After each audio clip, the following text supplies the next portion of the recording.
Anyway, I'm back, and as you can see, my hair is growing out, and I'm struggling. If any of y'all have grown your hair out, my hair used to be really short. I would wear it kind of the asymmetrical look, but it was super, super short on one of the sides. I can't even remember now. So anyway, I'm getting tired of it in my face all the time. So I wear the little chip clips, and my husband makes fun of me all the time, which I don't care.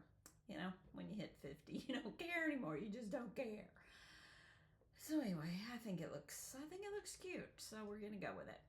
So anyway, I hope you're enjoying the object lessons so far. I think they're going to get better as they go along because I have just more exciting stuff. So anyway, today we're going to look at a house. So I know we've been looking at boxes, and boxes are fun, but you know, it's time to move on. Got to move on from the boxes, right? So we're still dealing with feelings because that's my passion. Through feelings is how I have found the way back to myself and connecting to me, to what's going on inside of me, what's going on inside of my body, what's going on inside of my soul and my spirit, and just really connecting and having that all come together and live in alignment. Is what I'm working toward in my journey, and I'm getting more and more aligned as I go. I think we're always going to be in the journey of more, you know, uncovering more and finding that truth within us. So anyway, we're going to talk about, I'm sure maybe you got a quick peek, anger. So what's our object lesson if it's not a box? So it is our house, and I'm trying to show this. There we go. That's a little bit better. So what I want to talk about is a lot of us don't know our feelings, right? And I'm asking y'all, what are y'all feeling? What is your feelings? And you're like, I don't have any. And it's because we lived a life we're so disconnected. Usually we haven't been taught by our parents.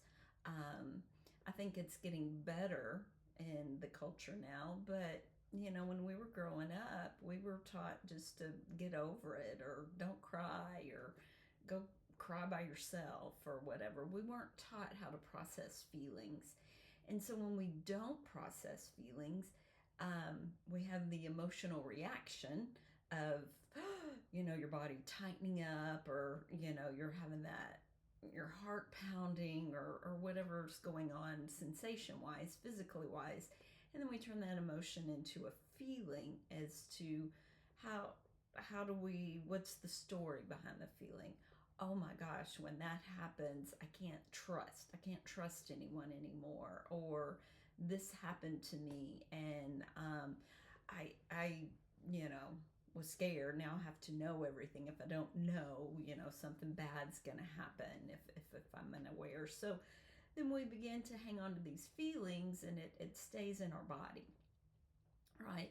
And so our body, we're having all this problems with our body and with pain, and so, and we don't know how to work that out. You know, we go to the doctor for medications. There's nothing wrong with that, but we're not being curious as to what might be driving that.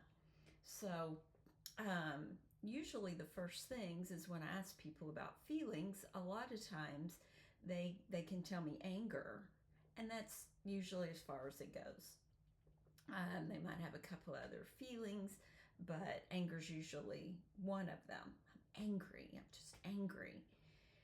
And so really, anger is your roof. There's a lot of stuff that goes on underneath that anger. So we're going to talk a little bit about that. And so my box, as you can see with my object lessons, they're very rudimental. I worked in like elementary age children's ministry very young, and so my object lessons are pretty basic, and I'm okay with that. They're fun. That's just where I'm at, and that's who I am, and I love them. I thought that was pretty good. I made it myself. So on top is anger. And then Usually the way that shows up in our life with anger, a lot of people would say, oh, this isn't relating to anger. Well, I'm here to say, let's think about that. Let's be curious. As into how many of y'all do the people pleasing? Me. What about isolation?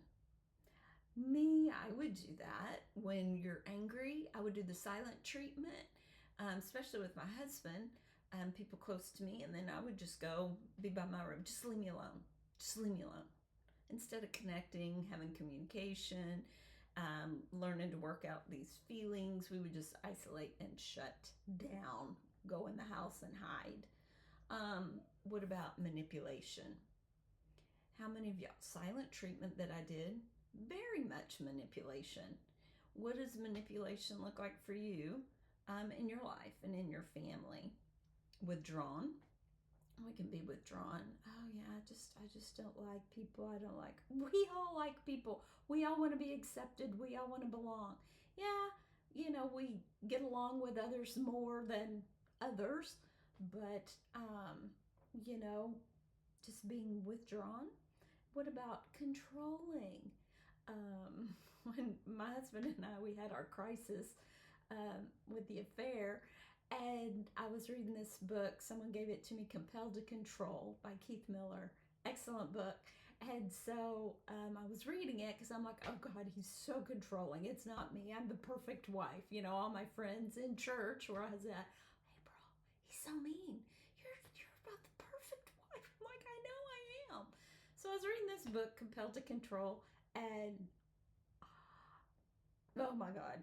So I'm like, oh my God. By the end of the book, I kept reading. I'm surprised I didn't throw it away, burn it. I realized I controlled.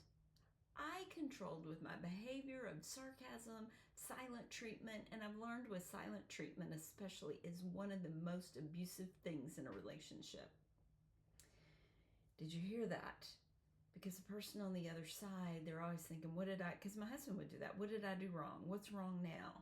And I'd be like, nothing. And shut them out. And they're walking, on tiptoes, on eggshells, whatever. And so, but a lot of us have controlling behaviors, and it hurts other people. It hurts us because it causes other people to, back away from us, leave us, whatever, put walls up against us. So this is usually, we have behaviors, right? And a lot of these behaviors, people would think people pleasing, that's not being angry. I don't know what you're talking about. I don't have an anger problem. That was me. I don't have an anger problem. My silent treatment, I didn't call it silent treatment at the time. I'm like, I'm protecting myself. No, I wasn't. I was hurting the other person. That's not a boundary. A boundary is not to punish other people. So that's what I was doing. So I learned I was controlling. And when I learned it was anger, because, when I was little and when someone would have outbursts of anger, I'm like, oh, I don't want to be like that. And so I prided myself on, I do not have an anger problem. Well, I did. So we have this house, and I call it our anger house, right? And so we're showing all these things like Christmas lights. It shows all those lights that flash up on the house of Santa, or snowflakes, or whatever it is. Well, this is lights that are shining on our house, that's pointing to danger, danger, anger. And so what I want to encourage you with, or ask you, if you're brave enough, curious enough, to see what is below your anger. What's below the anger? And it's pain. Always pain. So anger is masking the pain. That's what our body does to protect us from the pain, because we have given our body much reason to believe us when we're acting out in these ways to say we are not ready to deal with pain. We're not ready. And so our body's like, okay, we can do that. We'll just go into anger mode and we'll just lock down the house, and we'll just cover the pain. But when you're curious and you tell your mind and your body, I'm ready, I'm safe, because I have the divine in me, I am connected to God, I can do this. And so we're brave enough to say, what is behind door number one? What's behind this door here? It's pain.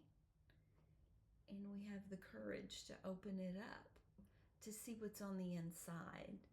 Because see, when we live under this roof of anger, it masks the pain. And usually the pain is related to hurt in your life, events of rejection, of disappointment, of fear.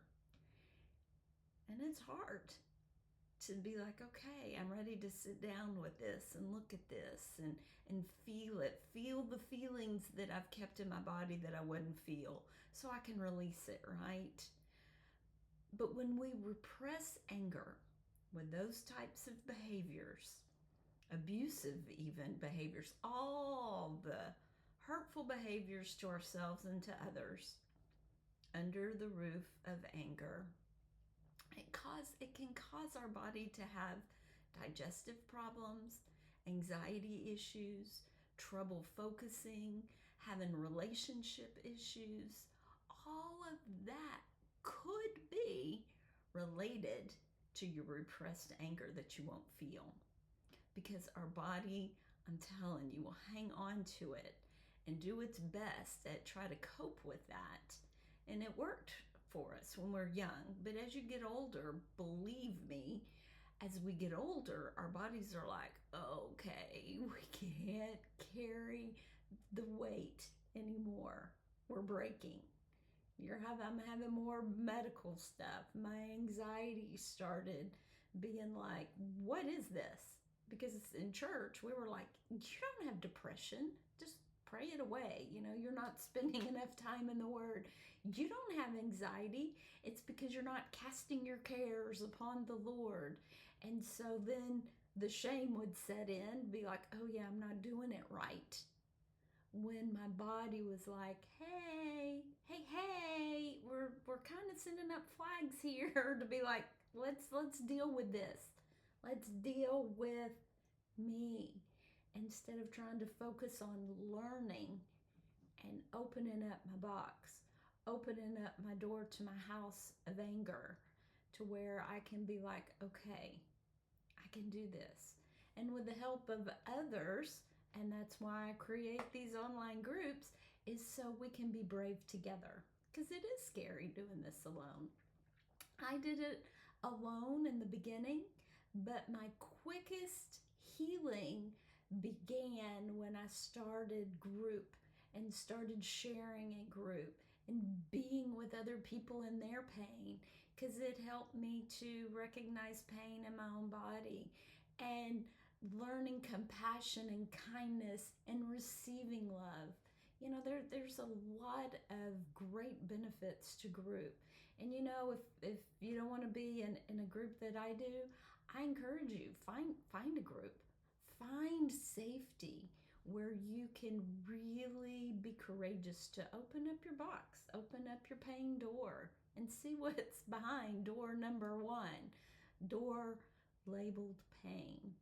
And so anyway, stay tuned for more object lessons as we learn and really get curious about what's going on inside of us, as we grow together, even here on this channel.